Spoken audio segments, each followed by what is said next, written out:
हमारा अध्याय है विद्युत धारा के रासायनिक प्रभाव।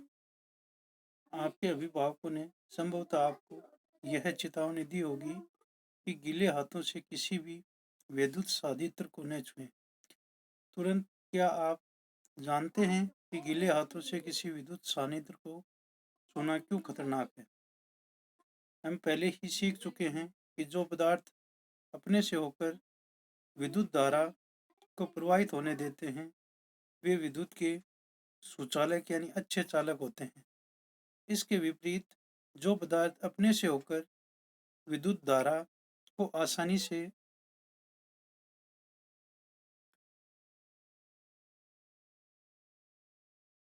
से प्रवाहित नहीं होने देते वे विद्युत के हीन चालक होते हैं। कक्षा 6 में यह जांच करने के लिए कि कोई पदार्थ अपने से विद्युत धारा को प्रवाहित होने देता है या नहीं, हमने एक संपरीक्षित्र बनाया था। क्या आपको याद है कि इसे सुनिश्चित करने में संपरीक्षित्र ने हमारी किस प्रकार सहायता की थी? हमने देखा था कि धातुएं जैसे तांबा तथा एल्यूमीनियम विद्युत का चालन करते हैं, जबकि कुछ पदार्थ जैसे रबड़,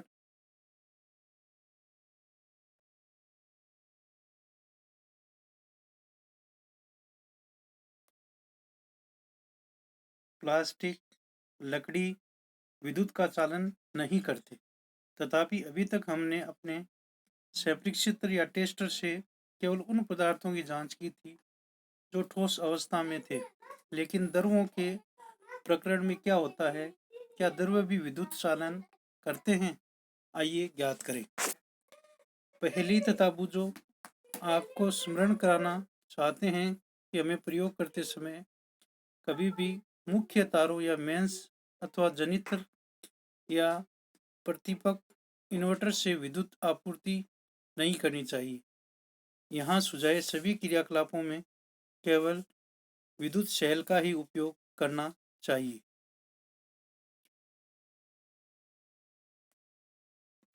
14.1 क्या द्रव्य विद्युत चालन करते हैं?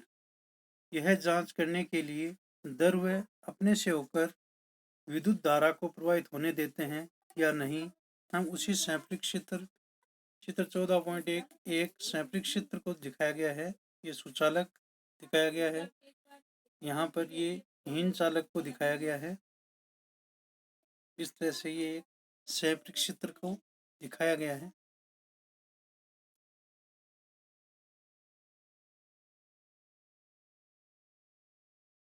चित्र 14.1 का प्रयोग कर सकते हैं, तथापि अब हम सेल के स्थान पर बैटरी का उपयोग करेंगे।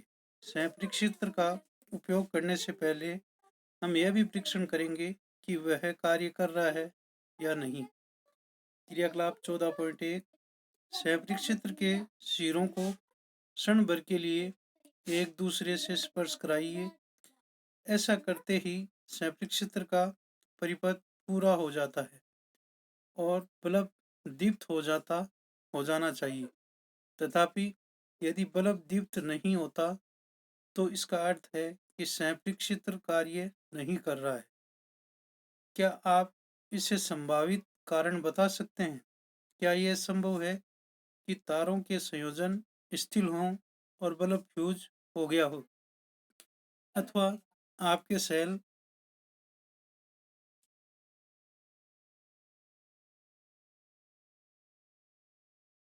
सेल बेकार हो गए हों? जांच कीजिए कि सभी संयोजन कसे हुए हैं या नहीं। यदि संयोजन पहले से ही कसे हुए हैं तो बल्ब को बदल दीजिए। अब फिर जांच कीजिए कि संपरीक्षित्र कार्य कर रहा है या नहीं। यदि यह अब भी कार्य नहीं कर रहा है तो सेलों को बदल दीजिए। इस प्रकार जब संपरीक्षित्र भलीभांति कार्य करने लगे तो इसका उपयोग विभिन्न द्रव्यों का परीक्षण करने के लिए कर सकते हैं। चेतावनी: अपने संपरीक्षित्र की जांच करते समय इसके तारों के स्वतंत्र सिरों को केवल कुछ क्षणों से अधिक स्पर्श न कराएं, अन्यथा बैटरी के सेल अत्यंत शीघ्रता से समाप्त हो जाएंगे। क्रियाकलाप 14.2 बेकार फेंकी गई बोतलों के प्लास्टिक या रबड़ के कुछ ढक्कन एकत्र करके उन्हें साफ करिए। एक ढक्कन में एक चाय के चम्मच के बराबर नींबू का रस या सिरका उडेलिए। अपने सैंपलिंग क्षेत्र को इस ढक्कन के समीप लाकर उसके सिरों को नींबू के रस या सिरके में चित्र 14.2 डुबोइए। ध्यान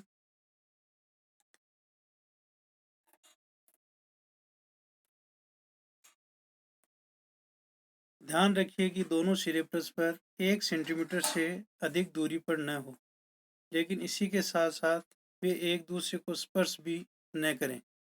क्या सैंपलिंग क्षेत्र का बल्ब दीप्त होता है? क्या नींबू का रस या सिरका विद्युत का चालन करता है? नींबू के रस या सिरके को आप सुचालक या हीन चालन में से किस वर्ग में रखेंगे?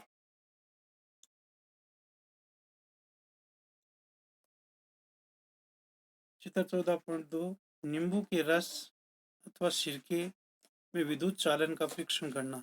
यहाँ पर ये नींबू का रस है, ये दिखाया गया है।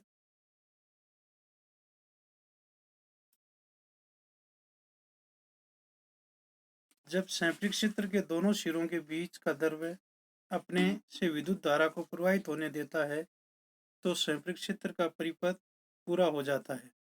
परिपथ में विद्युत धारा प्रवाहित होती है तथा बल्ब दीप्त हो जाता है। जब कोई द्रव्य विद्युत धारा को अपने से प्रवाहित होने नहीं देता, तो सैंपलिंग क्षेत्र या परिपथ पूरा नहीं होता तथा बल्ब दीप्त नहीं होता। कुछ स्थितियों में द्रव्य के चालक होने पर भी संभव हो सकता है कि बल्ब दीप्त न हो। ऐसा क्रियाकलाप 14.2 में भी हो सकता है। इसका क्या कारण हो सकता है? क्या आपको याद है कि बल्ब से विद्युत धारा प्रवाहित होने पर वह दीप्त क्यों हो जाता है? विद्युत धारा के ऊष्मीय प्रभाव के कारण बल्ब का तंतु उच्च ताप के गर्म होकर दीप्त हो जाता है। तथापि यदि परिपथ में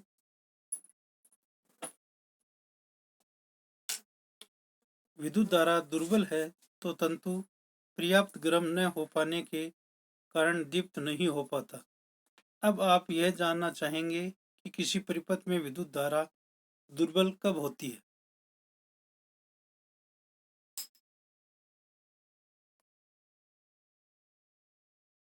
यद्यपि कोई पदार्थ विद्युत का चालन कर सकता है, परंतु यह संभव है कि वह धातु की भांति ही आसानी से विद्युत का चालन न कर पाता हो, जिसके कारण सैंपलिंग क्षेत्र का परिपथ तो पूरा हो जाता है, लेकिन फिर भी इसमें प्रवाहित विद्युत धारा बल्ब को दीप्त करने के लिए दुर्बल हो सकती है। क्या हम कोई ऐसा अन्य सैंपलिंग क्षेत्र बना सकते हैं जो दुर्बल धारा को भी संसूचित कर सके? एक अन्य सैंपलिंग क्षेत्र बनाने के लिए आप विद्युत धारा के किसी अन्य प्रभाव का उपयोग कर सकते हैं। क्या आपको याद है कि विद्युत धारा चुंबकीय प्रभाव उत्पन्न करती है? जब किसी तार में विद्युत धारा प्रवाहित होती है, तो उसके पास रखी चुंबकीय सुई पर क्या प्रभाव पड़ता है? विद्युत धारा के बहुत दुर्बल होने पर भी चुंबकीय सुई में विक्षेप देखा जा सकता है। क्या हम विद्युत धारा के चुंबकीय प्रभाव का उपयोग करके कोई सैंपलिंग क्षेत्र बना सकते हैं? आइए क्रियाकलाप 14.3 द्वारा पता लगाएं। आप चित्र 14.2 में सैंपलिंग क्षेत्र में विद्युत बल्ब के स्थान पर एलईडी यानी प्रकाश उत्सर्जक डायोड चित्र 14.3 का उपयोग कर सकते हैं। एलईडी दुर्बल विद्युत धारा प्रवाहित होने पर भी दीप्त होता है। एलईडी के साथ दो तार जुड़े होते हैं। इन तारों को लीड्स कहते हैं। एक तार दूसरे की अपेक्षा थोड़ा लंबा होता है। याद रखिए कि एलईडी को किसी परिपथ में जोड़ते समय इसके लंबे तार को सदैव बैटरी के धन टर्मिनल से तथा छोटे तार को बैटरी के ऋण टर्मिनल से जोड़ते हैं। चित्र 14.3 कुछ एलईडी को दिखाया गया है।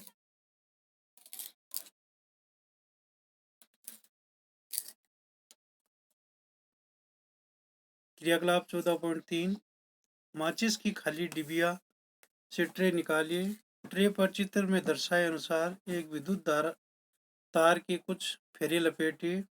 ट्रे के भीतर एक छोटी चुंबकीय सुई रखिए। अब तार के एक स्वतंत्र सिरे को बैटरी के एक टर्मिनल से जोड़िए। तार के दूसरे सिरे को स्वतंत्र छोड़ दीजिए।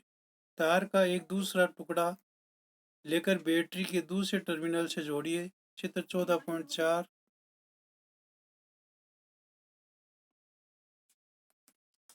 चित्र 14.4 एक अन्य संपरीक्षित चित्र को दिखाया गया है।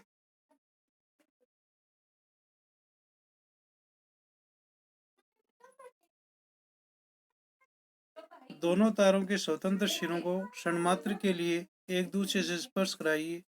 चुंबकीय सुई को तुरंत विक्षेप दिखाना चाहिए।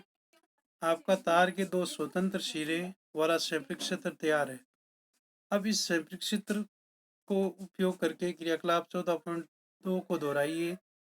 क्या संपरीक्षित चित्र के स्वतंत्र सिरों को नींबू के रस में डुबोते ही आपको चुंबकीय सुई में विक्षेप दिखाई देता है?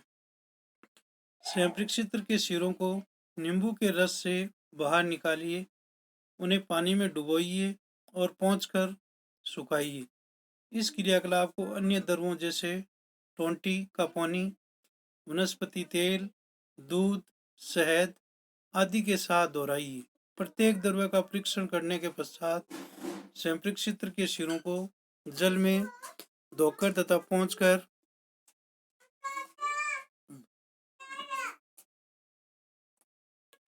सुखाना अवश्य याद रखिए। प्रत्येक स्थिति में देखिए कि चुंबकीय सुई विक्षेप दर्शाती है अथवा नहीं। अपने प्रेक्षणों को सारणी 14.1 में अंकित कीजिए।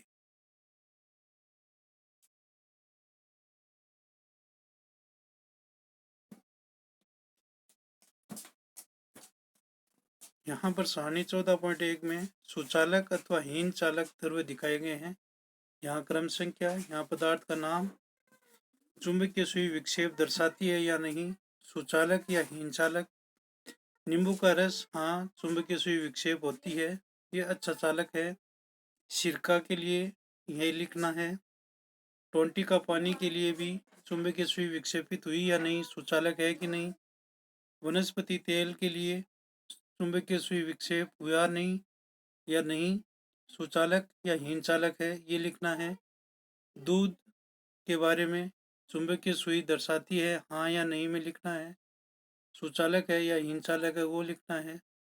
शहद के बारे में भी यही लिखना है। और भी हम कुछ लिख सकते हैं इस सारणी में।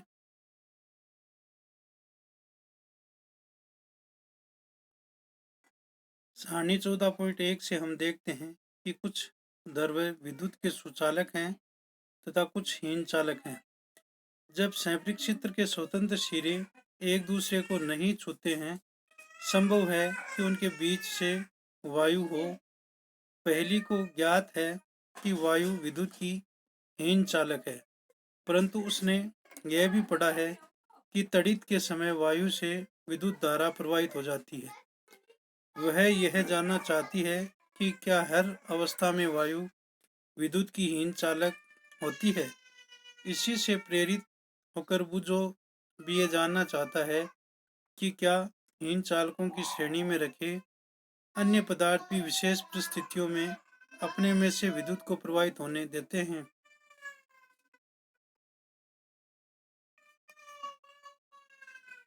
वास्तव में विशेष परिस्थितियों में अधिकांश पदार्थ विद्युत धारा का चालन कर सकते हैं।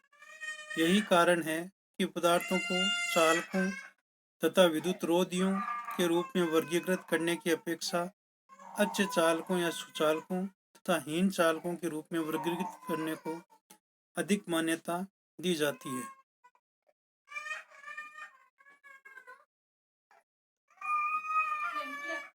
हमने टोंटी के पानी द्वारा विद्युत चालन का परीक्षण किया है। आइए अब आसूत जल द्वारा विद्युत चालन का परीक्षण करते हैं।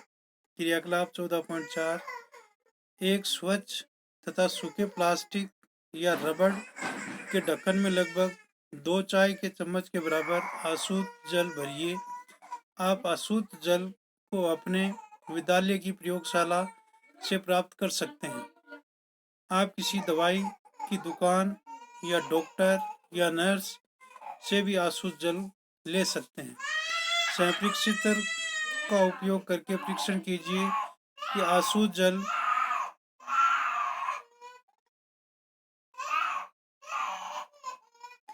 विद्युत चालन करता है या नहीं।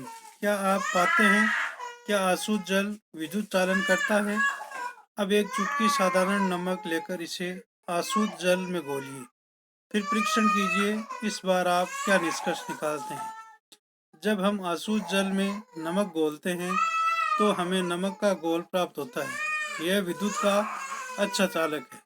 जो जल में हमें नलों, हैंडपंपों, कुओं, तालों आदि से प्राप्त होता है वह शुद्ध नहीं होता। इसमें अनेक लवण घुले हो सकते हैं। खनिज लवणों की थोड़ी मात्रा इसमें प्राकृतिक रूप से विद्यमान होती है, इसलिए यह जल विद्युत का सुचालक होता है। इसके विपरीत आसूत जल लवणों से मुक्त होने के कारण हीन चालक होता है। जल में थोड़ी मात्रा में प्राकृतिक रूप से विद्यमान खनिज लवण मानव स्वास्थ्य के लिए लाभदायक होते हैं, परंतु ये लवण जल को चालक बना देते हैं। इसलिए हमें विद्युत सांद्रित्रों का उपयोग कभी भी गीले हाथों से अथवा गीले फर्श पर खड़े होकर नहीं करना चाहिए।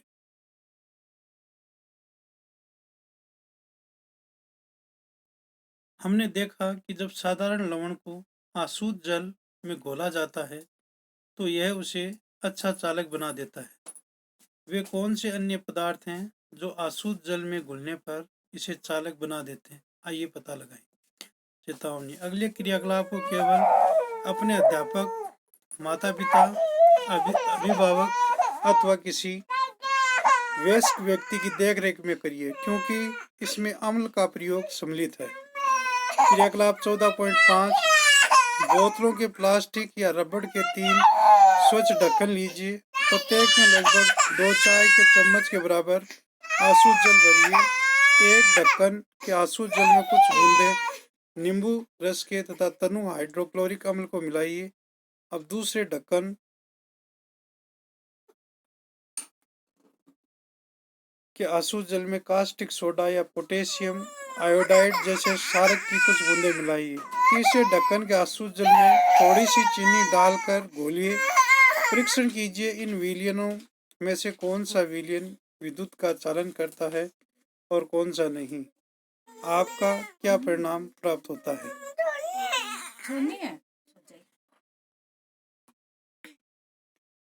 विद्युत चालन के लिए अधिकांश द्रवों, अम्लों, क्षारकों या लवणों के विलयन प्राप्त होते हैं। जब विद्युत धारा किसी चालक विलयन से प्रवाहित होती है तो क्या वह उस विलयन में कोई प्रभाव उत्पन्न करती है?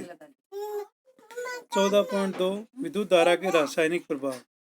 कक्षा 7 में हमने विद्युत धारा के कुछ प्रभावों के बारे में सीखा था। क्या आप इन प्रभावों की सूची बना सकते हैं? जब विद्युत धारा किसी चालक विलयन से प्रवाहित होती है तो क्या प्रभाव उत्पन्न करती है? आइए पता लगाएं। जैसे ऊपर वाले का किया ना, यहाँ गुणा का निशान लगा दिया। क्रियाकलाप 14.6 दो बेकार सेलों से सावधानी पूर्वक कार्बन की छड़ें निकालिए। उनकी धातु की टोपियों को रेगमाल से साफ करके इन पर तांबे के तार लपेटिए और उन्हें एक बैटरी से जोड़िए। चित्र 14.5 इन दो छड़ों को हम इलेक्ट्रोड कहते हैं। कार्बन की छड़ों के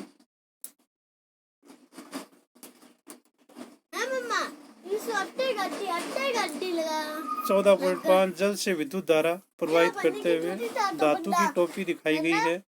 ये कार्बन की छड़ है। इधर भी कार्बन की छड़ को दिखाया गया है। इस तरह से ये जल से विद्युत धारा प्रवाहित करना दिखाया गया है।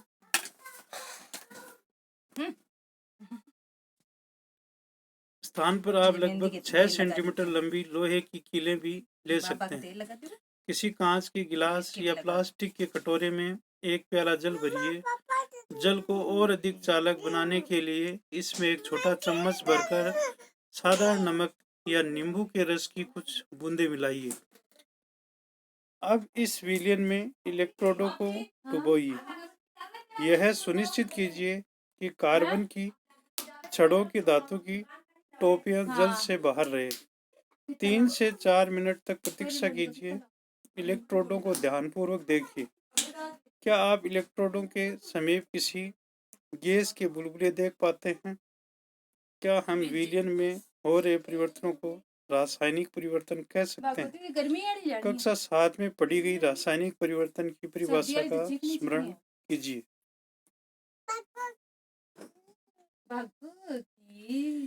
सन 1800 में एक ब्रिटिश रसायनज्ञ विलियम निकलसन 1757 से 1815 ने यह दर्शाया कि यदि इलेक्ट्रोड जल में डूबे हों तथा उनके द्वारा विलयन से विद्युत धारा प्रवाहित की जाए तो ऑक्सीजन तथा हाइड्रोजन के बुलबुले उत्पन्न होते हैं। ऑक्सीजन के बुलबुले बैटरी के धन टर्मिनल से जुड़े इलेक्ट्रोड पर तथा हाइड्रोजन के बुलबुले दूसरे इलेक्ट्रोड पर बनते हैं। किसी चालक विलयन से विद्युत धारा प्रवाहित होने पर रासायनिक अभिक्रियाएं होती हैं। इसके फलस्वरूप इलेक्ट्रोडों पर गैस के बुलबुले बन सकते हैं। इलेक्ट्रोडों पर धातु के निक्षेप देखे जा सकते हैं। विलयनों के रंग में परिवर्तन हो सकते हैं। यह रासायनिक अभिक्रिया उपयोग किए जाने वाले विलयन तथा इलेक्ट्रोडों पर निर्भर करती है। यह विद्युत धारा के कुछ रासायनिक प्रभाव हैं।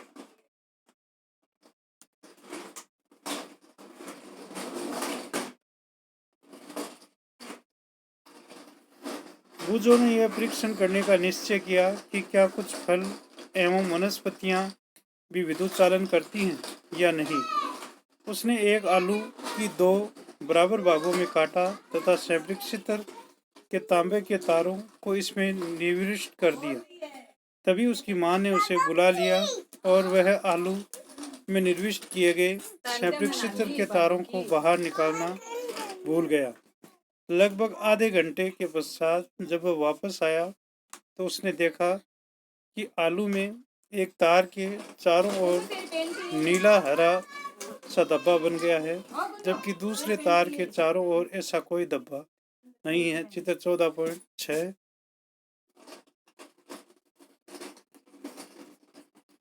चित्र 14.6 आलू की चालकता का परीक्षण करना ये दिखाया गया है।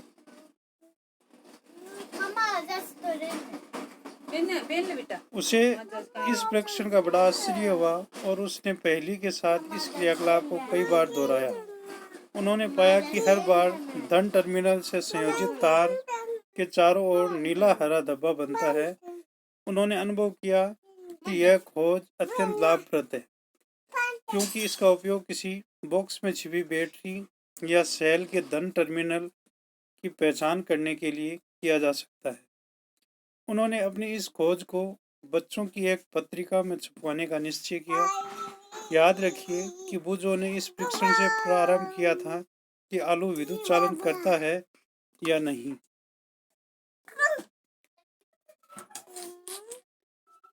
उसने पाया कि विद्युत धारा आलू में एक रासायनिक प्रभाव उत्पन्न करती है। उसके लिए यह अत्यंत उत्तेजक खोज थी।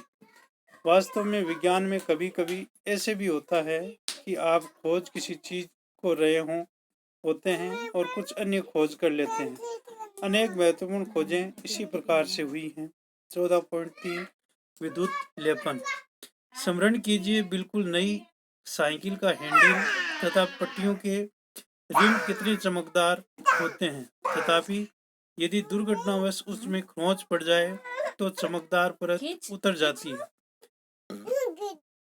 और उसके नीचे की सतह इतनी चमकदार नहीं होती। आपने कुछ महिलाओं को ऐसे आभूषण पहने हुए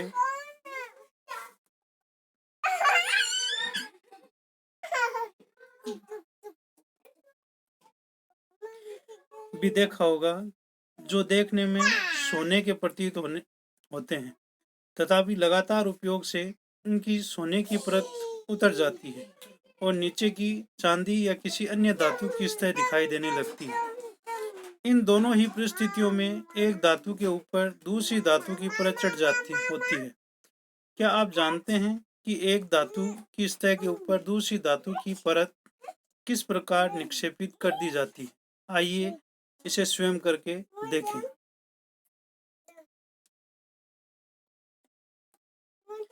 क्रियाकलाप 14.7।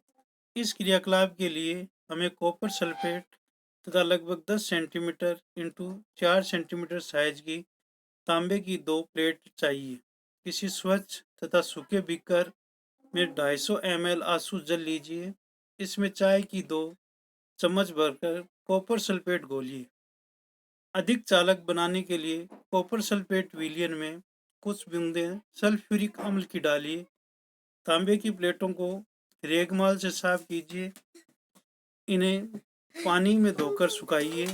तांबे की प्लेटों को एक बैटरी के टर्मिनलों से संयोजित कीजिए और उन्हें कॉपर सल्फेट के विलयन में डुबोइए, जैसे चित्र 14.7 में दिखाया गया है।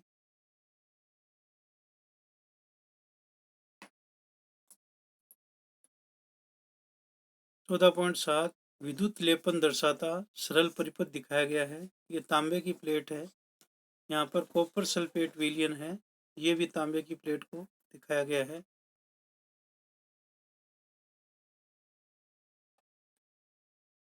परिपथ में लगभग 15 मिनट तक विद्युत धारा प्रवाहित होने दीजिए। अब विलयन में से इलेक्ट्रोडों को हटाइए तथा उन्हें ध्यानपूर्वक देखिए। क्या उनमें से किसी एक में कुछ अंतर पाते हैं? क्या आप इस पर कोई परत चढ़ी देखते हैं? इस परत का रंग कैसा है? बैटरी के उस टर्मिनल को नोट कीजिए जिससे ये इलेक्ट्रोड संयोजित हैं। विद्युत लेपन के क्रियाकलाप को करने के लिए पश्चात पहली ने इलेक्ट्रोडों को आपस में बदलकर क्रियाकलाप को दोहराया। आपके विचार से इस बार वह क्या परीक्षण करेगी?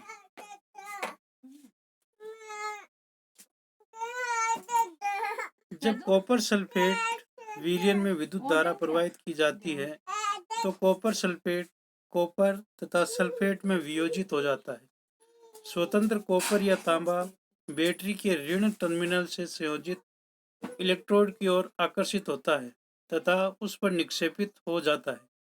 लेकिन विलयन से कॉपर के क्षय की पूर्ति कैसे होती है?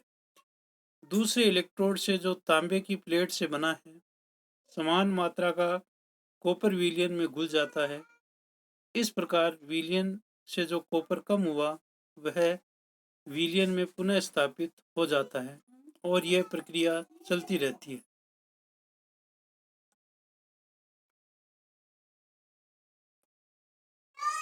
इसका अर्थ हुआ कि वह विद्युत लेपन क्रिया में एक इलेक्ट्रोड से कॉपर दूसरे इलेक्ट्रोड को स्थानांतरित होता जाता है।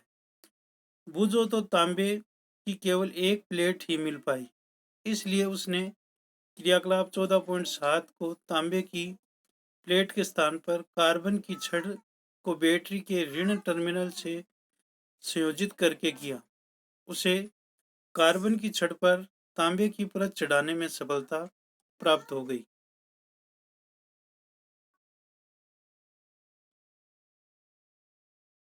विद्युत द्वारा किसी पदार्थ पर किसी वांछित धातु की परत निक्षेपित करने की प्रक्रिया को विद्युत लेपन कहते हैं। यह विद्युत धारा के रासायनिक प्रभाव का एक सर्वाधिक सामान्य उपयोग है। विद्युत लेपन अत्यंत उपयोगी प्रक्रम है।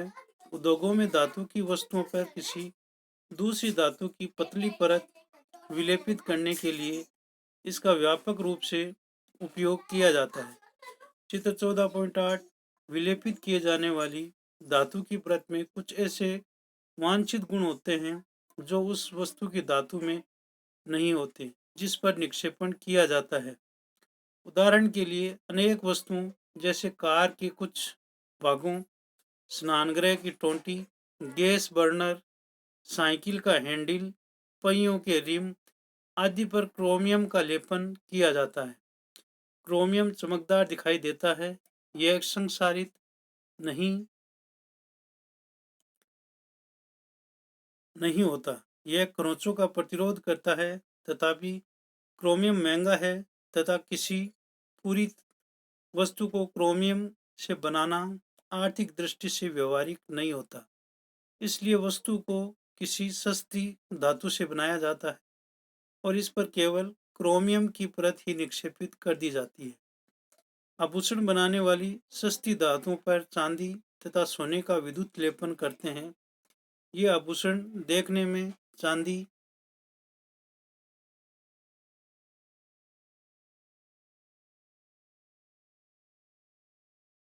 चित्र 14.8 कुछ विद्युत लेपित वस्तुओं को दिखाया गया है।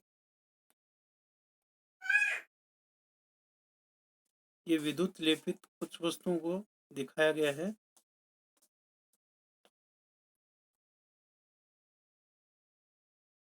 यह सोने के प्रतीत होते हैं, लेकिन वास्तव में अपेक्षाकृत बहुत सस्ते होते हैं। खाद्य पदार्थों के भंडारण के लिए उपयोग किए जाने वाले टिन के डिब्बों में लोहे के ऊपर टिन का विद्युत लेपन किया जाता है। टिन लोहे से कम क्रियाशील होता है। इस प्रकार खाद्य पदार्थ लोहे के संपर्क में नहीं आते और खराब होने से बच जाते हैं। पुलों तथा स्वचालित वाहनों को प्रबल बनाने के लिए लोहे का उपयोग किया जाता है। तथापि लोहे में संक्षारित होने तथा जंग लगने की प्रवृत्ति होती है, अतः इसे संक्षारण या जंग लगने से बचाने के लिए लोहे पर जिंक की परत निक्षेपित कर दी जाती है। विद्युत लेपन कारखानों में उपयोग किए जा चुके विलयनों का निपटारा किया जाना भी एक मुख्य समस्या है। यह एक प्रदूषणकारी अपशिष्ट है तथा पर्यावरण संरक्षण के लिए इस प्रकार के प्रदूषकों के निपटारे के लिए विशिष्ट दिशा निर्देश दिए गए हैं। इस तरह से ये हमारा अध्याय पूरा हो गया है।